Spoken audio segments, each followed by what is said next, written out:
I have worked this post for 11 years. Sector Watchtower Keva 7. Far out on the edge of the reach, traffic thins and the stars get quiet. Most days the console shows me nothing worth reporting. Dust counts, radiation drifts, the usual slow hum of empty space doing what empty space does. I log it all, I send my reports, I sit with my coffee and I watch the dark. It was on a morning like every other morning that the reply came in. I want to be careful with how I say this, because the order of events matters. I did not send a distress call. I want to be clear about that from the start.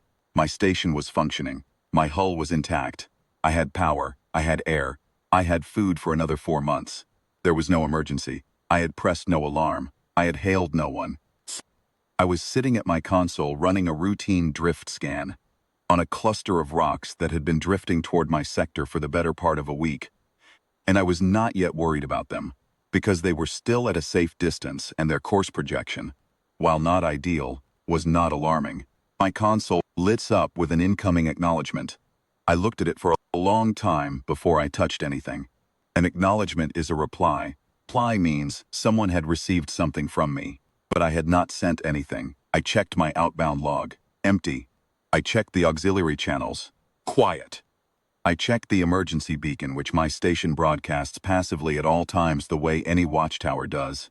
Just a steady low-power ping that says I am here. I am operational. All is well. It had been running normally. It always runs normally. It is not a distress call. It is the opposite of a distress call. It is a health signal, a nothing-to-report signal, the most routine broadcast a watchtower makes. Someone had interpreted it as a distress call. I opened the acknowledgement. The language was formal and brief. The text read, "Distress pattern received and forwarded via emergency relay node 11-4. Nearest available vessel notified. Estimated time of arrival, 4 hours, 20 minutes. Please maintain current position." I read that 3 times. Emergency relay node 11-4. I had never heard of it. I searched my station's directory and found nothing. I searched the sector registry and found nothing there either. Then I searched the old colonial records, the deep archive that goes back before the current network, and I found one entry. A relay node designation from 412 years ago, placed by a human survey mission during the pre-diaspora expansion period. The record said the node had been decommissioned. The record gave a date. The date was 403 years ago. The record was wrong, or the node had not received the memo, because the node had just forwarded my beacon to someone. I sat with that for a while. The rock cluster was still drifting. I ran the projection again, and this time I let the model run further out, past the next 48 hours, and I watched the numbers. The cluster was bigger than I had initially measured. There were gaps in my sensor coverage on the far side of my range, and the cluster had more mass sitting in those gaps than I had accounted for. When I put the full mass into the model, the projection changed. Cluster was not going to pass through my sector at a safe distance. It was going to arrive at close range in approximately 5 hours. I looked at the acknowledgement again. 4 hours, 20 minutes. I sent a reply to the incoming vessel. I identified myself. I explained that I had not sent a distress call, that the signal they received had been forwarded by an automated relay node that should not have been active, that there appeared to have been an error, and that they should feel no obligation to continue. I tried to be polite about it. I did not want to waste anyone's time.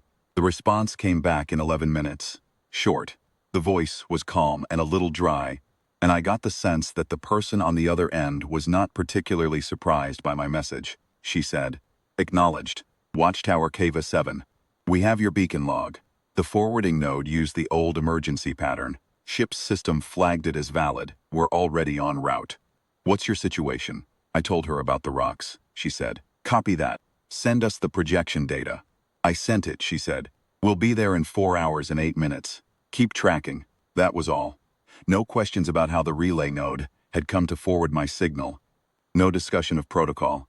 No suggestion that I should have been more careful with my beacon, or that the whole thing was an inconvenience. Just, "Send us the data. We're coming. Keep tracking." I kept tracking. The cluster continued its slow drift toward my position. I watched it on the scope the way you watch a thing you cannot stop on your own. I had no deflection capability. A watchtower is not built for that. I had my sensors, my communications equipment, my logs. I could see the problem very clearly, and I could describe it very precisely, and I could do very little else about it. The human ship arrived in 4 hours and 6 minutes, 2 minutes ahead of schedule. I do not know how. I did not ask. It was a small ship, a patrol corvette, which is a type of vessel I had only seen in files before that day. Compact, built low, with the kind of weathering on the hull that tells you it has been doing its job for a long time, in places that are not easy. It came into range without ceremony. The captain introduced herself by name and rank. Crew had already been working on my projection data during the approach, and her navigation officer had a deflection solution ready before they had even come to a full stop relative to my position. She talked me through what they were going to do. Her tone was the same as it had been in the first transmission, matter of fact. Not rushed, not dramatic. She used simple words. She did not ask me to do anything except keep my sensors running and report any changes in the cluster's behavior. I kept my sensors running. Reported changes. There were two, both minor. Her navigation officer adjusted the solution both times and did not seem troubled by the adjustments. What followed took just under 2 hours. The corvette worked the edge of the cluster with short, precise burns, nudging the mass in small increments, using the cluster's own internal structure against itself. I watched it on my scope. I understood the physics of it in general terms, but the execution was something I had not seen before. There was no drama in it. Crew did not appear to be working hard. They appeared to be working carefully, which is a different thing. When it was done, the cluster's projection had shifted. The mass would pass through my sector at a safe distance. The watchtower was not in danger. Captain sent me a final message, she said. Kiva 7, you're clear. Cluster will pass wide. We'll note the relay node in our incident report. Someone will probably want to have a look at it. I said, thank you, she said. It was on the way. It was not on the way. I had seen their course before they arrived. They had altered it by a significant margin to reach me. She said it like it was nothing, like a small adjustment to a route. And then her ship turned and went back to whatever it had been doing before an automated relay node from 4 centuries ago had flagged my station's routine health ping as a cry for help. I sat at my console for a long time after they left. I am not a person who reaches for large words when small ones will do. I will not say it was amazing or that I was overcome. I will say that I sat there and thought about that relay node. Someone built it a very long time ago. A survey team, working the edge of explored space, planted a listening post and told it to watch for distress patterns and forward them to the nearest available vessel. Then the survey team moved on, and the network was decommissioned, and the galaxy changed around that node, and 4 centuries passed, and the node kept listening anyway, the way it had been told to.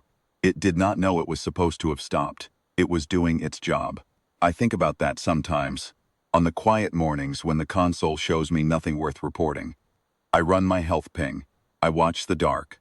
Somewhere out there, a node that should not exist logs my signal and decides again that I am fine. I am glad it is still listening.